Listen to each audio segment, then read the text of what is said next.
Hello my dear friends, आप सभी का हमारे चैनल करंट स्टडी पर स्वागत है। दोस्त हम बात करेंगे बेसिक इलेक्ट्रिकल इंजीनियरिंग की। तो बेसिक इलेक्ट्रिकल इंजीनियरिंग में आज की इस वीडियो में आपको हम बताने वाले हैं विद्युत चुम्बकीय प्रेरण अर्थात इलेक्ट्रोमैग्नेटिक इंडक्शन। जो आप उसमें होता है ईएमएफ होता है, इंड्यूस्ड ईएमएफ होता है, वो कितने टाइप्स के होते हैं इसके बारे में डिटेल से आपसे बात करेंगे। क्योंकि आपका इलेक्ट्रोमैग्नेटिक इंडक्शन में जो आपका ईएमएफ होता है यही पूरा आपका डिपेंड करता है इस कितने टाइप्स के होते हैं, क्या होता है, कैसे, इसके बारे में डिटेल से बात करेंगे।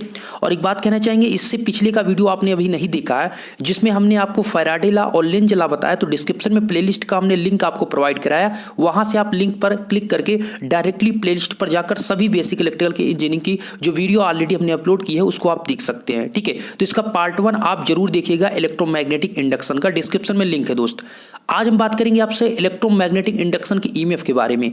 तो देखिए दोस्त, इलेक्ट्रोमैग्नेटिक इंडक्शन द्वारा ईएमएफ को निम्नलिखित विधियों द्वारा उत्पन्न किया जा सकता है।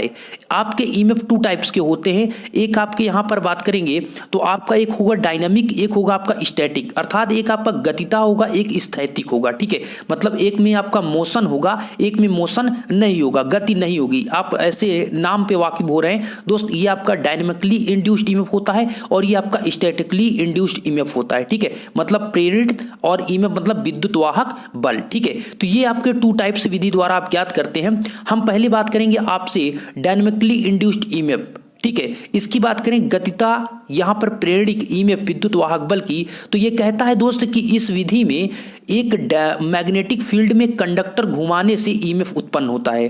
अर्थात आपका मैग्नेटिक फील्ड होगा, उसमें हम कंडक्टर को क्या करेंगे, घुमाएंगे। देखिए जहां पर आपको यहां पर ध्यान दीजिएगा, जब आपको कंडक्टर पे ही बेस सभी बात करेंगे। ठीक है, अगर कंडक्टर को घुमा रहे हैं तो डायनामिक है, और अगर कंडक्टर को रोक कर हम मैग्नेटिक फील्ड दे रहे हैं, मैग्नेटिक फील्ड में परिवर्तन कर रहे हैं, तो आपका स्टैटिक होता है। पहले आप यहां पर डायनामिकली जो आपका डायनामिक इंड्यूस्ड ईएमएफ होता है उसको समझिए।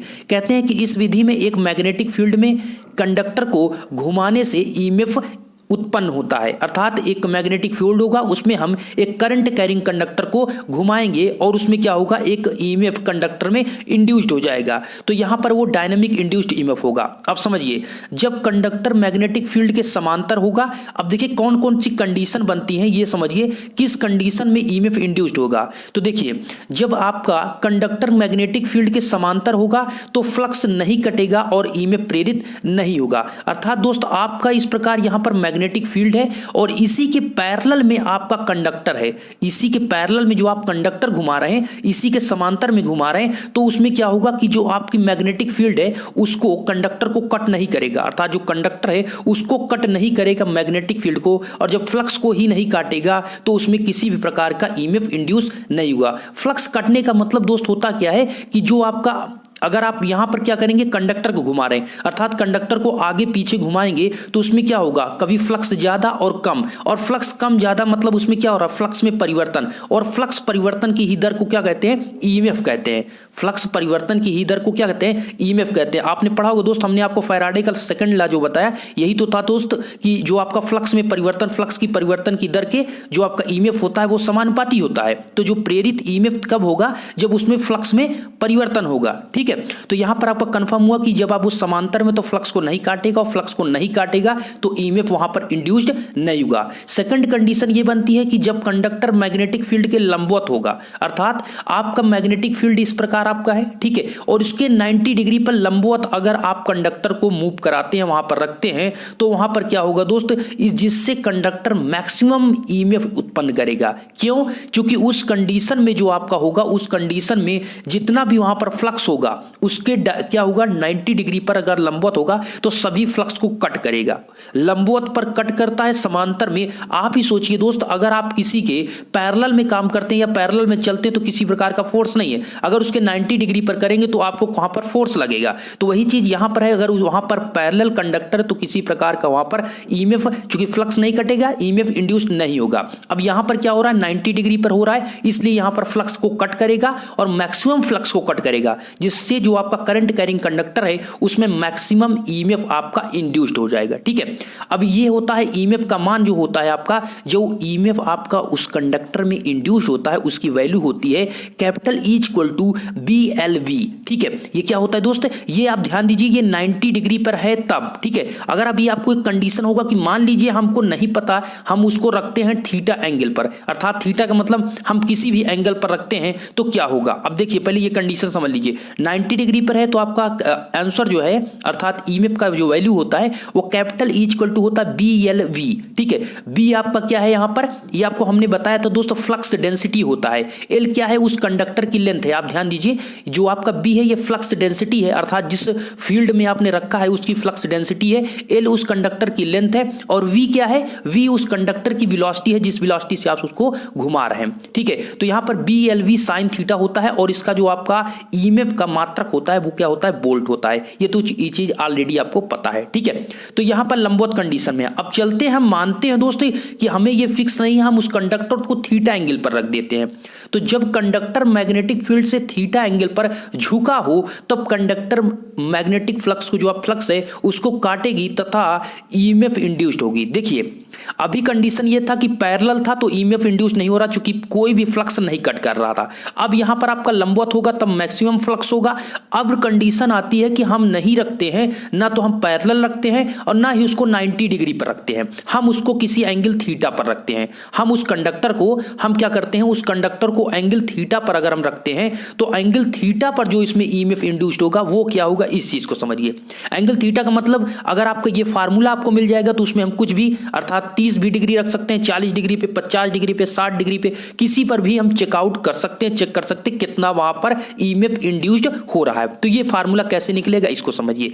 तो हम जब कंडक्टर को मैग्नेटिक फील्ड के थीटा एंगल पर झुका कर रखेंगे तो आपका कंडक्टर फ्लक्स को कट करेगा और उसमें ईएमएफ इंड्यूस्ड होगा और वो फार्मूला ये क्रिएट होता है। आप देख लिए E equal to BLV sin theta volt, तो आपका वही फार्मूला है। बस यहां पर क्या होगा जब साइन, अब देखिए इस फार्मूले पे आप कहीं पर भी चेकआउट कर लीजिए, कहीं पर भी चेक कर लीजिए, अर्थात यहां पर आप साइन थीटा बराबर, जब आप थीटा की वैल्यू क्या रख रहे थे, जब लंबवत था तो आप साइन 90 रख दीजिए। साइन 90 का मान कितना होता है दोस्त, 1। तो आपका फार्मूला क्या आ रहा था, अभी हमने जस्ट अभी बताया, E इक्वल टू क्या आता था, BLV जब लंबवत था। और यहीं पर अगर आप पैरेलल होगा तो थीटा का मान क्या होगा, 180 डिग्री हो जाएगा। तो साइन 90 प्लस 90 करिए, साइन 90 प्लस 90 क्या होगा, आपका साइन 90 प्लस 90 क्या होगा दोस्त, cos 90, और cos 90 का मान कितना होता है, 0 होता है। तो सिंपली यहां पर कितना हो जाएगा, आपका E का मान 0 हो जाएगा, अर्थात पैरेलल में आपका प्रूफ कर दिया ये फार्मूला कि आपका 0 होगा। अब आप किसी भी एंगल पर आप साइन 30 ले लीजिए, साइन 40, साइन 50, साइन 60, किसी भी एंगल पर यहां आप निकालेंगे तो आपका ईएमएफ निकल आएगा। ठीक है, इससे आपको लंबवत, पैरेलल और आपको थीटा एंगल पर 3 कंडीशन पर ईएमएफ पता चला कि कैसे निकाला जाता है। अब ये फार्मूला आपको याद होना चाहिए दोस्त, प्लीज इसको आप जरूर याद कीजिएगा कि E equal to capital BLV sin theta होता है। अब यहां पर एक नोट ये है दोस्त कि जो डायनेमिक ये इंड्यूस्ड ईएमएफ होता है, डायनेमिकली इंड्यूस्ड ईएमएफ होता है, इसकी जो दिशा निकालते हैं वो फ्लेमिंग के राइट हैंड रूल, दाएं हाथ के नियमानुसार ज्ञात की जाती है। इस जो इसकी दिशा होगी, जो इंड्यूस्ड ईएमएफ, आपका ईएमएफ इंड्यूस्ड हो रहा है, ये किस डायरेक्शन में हो रहा है, इसके लिए आप फ्लेमिंग के दाएं हाथ का नियम का यूज करेंगे, अर्थात यहां पर फ्लेमिंग दाएं हाथ का left right hand rule use करते हैं।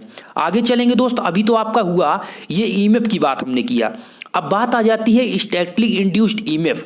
देखिए वहां पर वो डायनामिक था, अब स्टैटिक इंड्यूस्ड ईएमएफ आता है। हमने बताया डायनामिक में ये बताया कि आपका मैग्नेटिक फील्ड था लेकिन वहां पर कंडक्टर को घुमाया जाता था, लेकिन यहां पर क्या है दोस्त, यहां पर आपका कंडक्टर स्थिर रहेगा, यहां पर मैग्नेटिक फील्ड को परिवर्तित किया जाएगा। अब समझिए स्टैटिक इंड्यूस्ड ईएमएफ आपके 2 टाइप्स के होते हैं, एक आपका म्यूचुअल इंड्यूस्ड ईएमएफ होता है, म्यूचुअली इंड्यूस्ड ईएमएफ, एक आपका होता है सेल्फ इंड्यूस्ड ईएमएफ। अब ये क्या होता है, ये आपके पेपर्स के मद्देनजर और आपको जानना बेहद जरूरी है। तो देखिए दोस्त, अगर म्यूचुअली की बात करें तो पारस्परिक, और आपके सेल्फ की बात करें तो स्वप्रेरित, अर्थात सेल्फ मतलब स्वयं की बात कर रहे हैं। ठीक है, म्यूचुअली मतलब पारस्परिक, अपना और बगल वाले का, यहां 2 पारस्परिक की बात करेंगे। अब समझिए, हम आपको अच्छे से इसको बताते हैं कि आपका स्टैटिक इंड्यूस्ड में 2 टाइप्स के होते हैं, आपका एक म्यूचुअल होता है, एक सेल्फ होता है। लेकिन आपको हमने जो डायनामिक ये बताया आपको, ये डायनामिक जो होता है दोस्त, ये एक ही होता है कि इसमें आप कंडक्टर को मूव कराते हैं, आपका इलेक्ट्रिक फील्ड जो होता है, मैग्नेटिक फील्ड जो होता है, वो आपका मैग्नेटिक फील्ड स्थिर रहता है।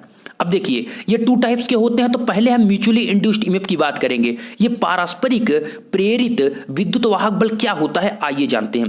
देखिए दोस्त, म्यूचुअल इंड्यूस्ड ईएमएफ कहते हैं कि इसमें दो कॉइल होती है, अर्थात इसमें दो कॉइल होगी। एक कॉइल आप ए ले लीजिए, दूसरी कॉइल बी है। कॉइल का मतलब यहां पर आप इस प्रकार, ये कॉइल है, ठीक है, ये कॉइल है, ये ए हो गया और ये बी हो गया। यहां पर आपकी दो कॉइल होंगी और जब एक कॉइल में करंट फ्लो कराएंगे, एक कॉइल में आप करंट फ्लो कराएंगे तो क्या होगा कि इसमें फ्लक्स उत्पन्न होगा। समझिएगा दोस्त ध्यान से, जब आप एक कॉइल में करंट फ्लो कराएंगे तो एक कॉइल में फ्लक्स उत्पन्न होगा, एक कॉइल में, मतलब जो पहली कॉइल है उसमें हमने करंट फ्लो कराया, उसमें फ्लक्स उत्पन्न होगा, परंतु ईएमएफ प्रेरित नहीं होगा। अब क्यों नहीं होगा, अब ये आप बताइए क्यों नहीं होगा दोस्त। सिंपल सी बात है कि जब तक फ्लक्स की दर में परिवर्तन नहीं किया जाएगा तब तक उस कंडीशन तक आपका उसमें कोई भी ईएमएफ इंड्यूस्ड नहीं होगा। ईएमएफ क्या होता है दोस्त, फ्लक्स परिवर्तन की दर को ही आप ईएमएफ कहते हैं। यही है फैराडे का सेकंड लॉ।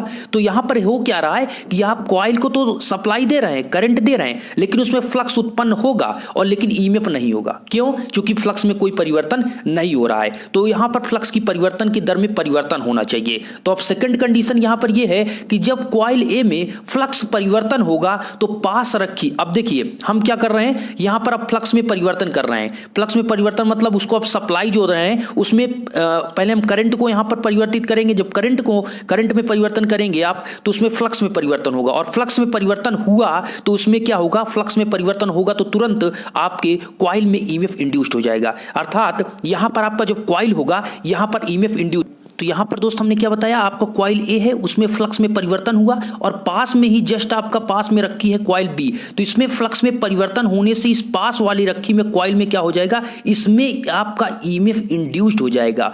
और ये जो ईएमएफ इंड्यूस्ड होगा सेकंड कॉइल में, ये आपका होगा म्यूचुअली इंड्यूस्ड ईएमएफ। क्या होगा, म्यूचुअली, अर्थात पारस्परिक प्रेरित विद्युत वाहक बल। ठीक है, ध्यान दीजिएगा दोस्त, एक कॉइल में हमने करंट को दिया, करंट में परिवर्तन किया, सप्लाई में परिवर्तन किया, फ्लक्स में परिवर्तन हुआ। जब इसमें फ्लक्स में परिवर्तन हुआ तो बगल में सेकंड कॉइल जो बी रखी है उसमें आपका ईएमएफ इंड्यूस्ड हो जाएगा। क्यों हो जाएगा, क्योंकि आपके फर्स्ट कॉइल में आपका फ्लक्स में परिवर्तन होने लगा इसके, और फ्लक्स में परिवर्तन की दर को ही क्या कहते हैं, ईएमएफ कहते हैं। तो सेकंड कॉइल में आपका जो ईएमएफ आया उसे कहते हैं म्यूचुअली इंड्यूस्ड ईएमएफ, अर्थात ये पहले के द्वारा आया है ना कि खुद का है। ठीक है, तो उसको आप समझ रहे होंगे। ठीक है, इसमें दो कॉइल होती है। अब हम चलते हैं सेल्फ इंड्यूस्ड ईएमएफ किसे कहते हैं, इसको समझिए। देखिए सेल्फ इंड्यूस्ड ईएमएफ अर्थात स्वयं की बात कर रहे हैं। ठीक है, किसकी बात कर रहे हैं, स्वप्रेरित, स्वयं की। तो स्वप्रेरित विद्युत वाहक बल होता है कि जब किसी सिंगल कॉइल में एक में करंट को क्या करते हैं, फ्लो कराते हैं और मैग्नेटिक फील्ड उत्पन्न होगा और यदि करंट में परिवर्तन किया जाए तो फ्लक्स में भी परिवर्तन होगा। अब समझिए, हम एक कॉइल लेते हैं, एक कॉइल ए है, उसमें हमने क्या किया, सप्लाई दिया, करंट फ्लो कराया, मैग्नेटिक फील्ड उत्पन्न हुआ, लेकिन यहां पर तब भी आपका क्या होगा, मैग्नेटिक फील्ड तो उत्पन्न होगा बट यहां पर आपका फ्लक्स में परिवर्तन नहीं होगा। तो उसके लिए हम करते हैं कि करंट में परिवर्तन कराते हैं, तो करंट में जैसे ही परिवर्तन कराएंगे तो आपका फ्लक्स में परिवर्तन हो जाएगा। और जब फ्लक्स में परिवर्तन होगा दोस्त, तो इस प्रकार फ्लक्स में परिवर्तन के कारण कॉइल में ईएमएफ इंड्यूस्ड हो जाता है और जो खुद में इंड्यूस्ड होता है। अब समझिए, इस स्थिति में धारा में परिवर्तन स्वयं की, ये स्वयं लिखा हुआ है, स्वयं मतलब सेल्फ की, स्वयं की कॉइल में हुआ induced EMF self induced EMF कहलाता है, अर्थात स्वप्रेरित विद्युत वाहक बल कहलाता है। तो वहां पर स्वप्रेरित अर्थात सेल्फ इंड्यूस्ड ईएमएफ में आपकी सिंगल कॉइल होगी और आपका म्यूचुअली इंड्यूस्ड ईएमएफ अर्थात पारस्परिक प्रेरित विद्युत वाहक बल में आपकी वहां पर ए कॉइल और बी कॉइल, दो कॉइल होगी। ओके, तो वहां पर दो कॉइल होगी चूंकि पहले कॉइल के माध्यम से, पहले कॉइल के फ्लक्स परिवर्तन के माध्यम से दूसरे कॉइल में आपका जो ईएमएफ इंड्यूस्ड होगा वो आपका क्या होगा, म्यूचुअल अर्थात पारस्परिक इंड्यूस्ड ईएमएफ। ओके, और फर्स्ट में आपका कंडीशन यहां पर ये है, आपका मतलब सेल्फ इंड्यूस्ड ईएमएफ में उसमें सिंगल एक कॉइल होगी और उसी में ईएमएफ आपका इंड्यूस्ड है। क्यों? क्योंकि आप फ्लक्स देंगे और फ्लक्स में परिवर्तन नहीं करेंगे तो आप क्या करेंगे, पहले उसके पहले करंट में परिवर्तन करेंगे तो फ्लक्स में परिवर्तन हो जाएगा और यहां पर सिंगल कॉइल है तो खुद में ही फ्लक्स में परिवर्तन होने से ईएमएफ इंड्यूस्ड हो जाएगा। इसे कहते हैं सेल्फ इंड्यूस्ड ईएमएफ। तो यहां तक आपका ये कंप्लीट था। तो आपको जाना दोस्त, यहां पर आपने क्या जाना कि आपका आपका एक होता है, अगर हम बात करें फिर से देख लीजिए एक बार, ये आपका डायनामिकली इंड्यूस्ड ईएमएफ होता है, एक आपका स्टैटिक या स्टैटिकली इंड्यूस्ड ईएमएफ होता है। दो होते हैं, गतिता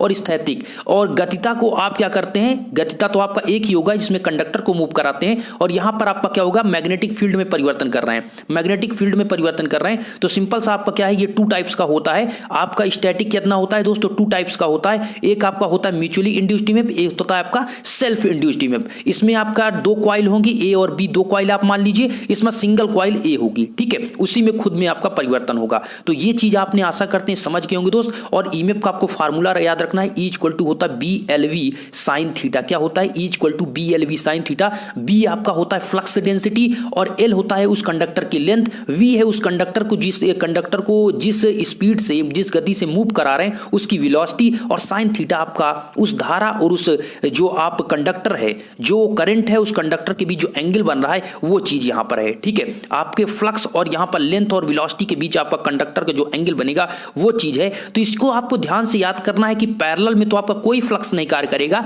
लंबवत में आपका मैक्सिमम होता है अर्थात BLV होता है, और आपका जो किसी एंगल पर होगा तो वहां पर आप उस एंगल को अर्थात थीटा बराबर जितना भी होगा उस साइन थीटा की मान पर रख देंगे और आपका आंसर आ जाएगा। अब बात इतनी सी दोस्त, इस वीडियो का अभी तक आपने लास्ट तक देखा तो कमेंट में जय हिंद आप जरूर लिखेगा, तभी दोस्त मैं समझ पाऊंगा वीडियो आपने अभी तक देखा। और पिछला वीडियो आपने अभी नहीं देखा है जिसने हमने आपको जो आपका हमने फैराडे लॉ या फिर आपको हमने लेंज लॉ बताया, और भी पीछे की वीडियो देखने के लिए डिस्क्रिप्शन में प्लेलिस्ट का लिंक है, चेक कीजिए और अच्छे से आप देखिए और तैयारी बेहतर तरीके से करते रहें। धन्यवाद।